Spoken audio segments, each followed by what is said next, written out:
আসসালামু আলাইকুম।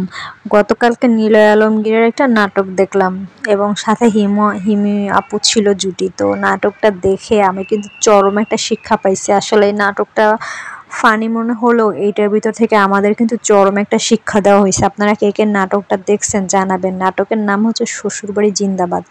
তো এই নাটকে প্রথমে দেখা যায় শ্বশুরবাড়িতে আসার পরে অসম্ভব পরিমাণে আপ্যায়ন পায়, কদর যত্ন অনেক পায়।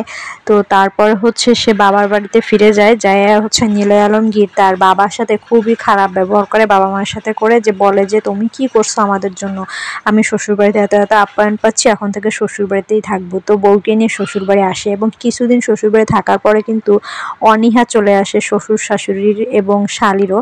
তো তখন কিন্তু সে দেখতে পারে আসলে শ্বশুরবাড়ি ছেলেদের জন্য আর বাবার বাড়ি কেমন রূপ।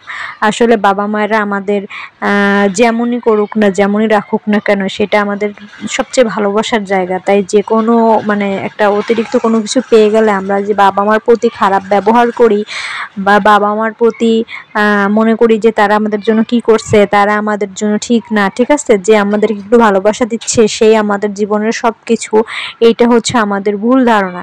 ঠিক আছে, এই নাটকটা থেকে আমরা এটাই শিখলাম। আসলে নাটকটা অনেক ফানি ছিল এবং হিমি আপু এবং নিলয় আলমগীর ভাই অসাধারণ অভিনয় করছে।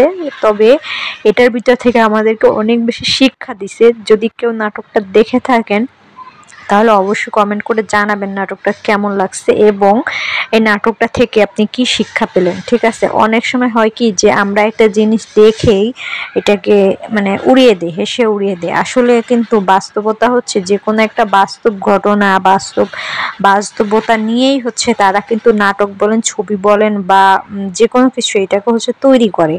তারা কিন্তু উড়ে এসেই তাদের মাথায় চলে আসে না, তারা বাস্তবতা থেকেই কাহিনীগুলো নিয়েই হচ্ছে এক একটা গল্প তৈরি করে, এক একটা ঘটনা আমাদেরকে দেখায়। ঠিক আছে, তো সবাই জানাবেন কে কে দেখছেন নাটকটা।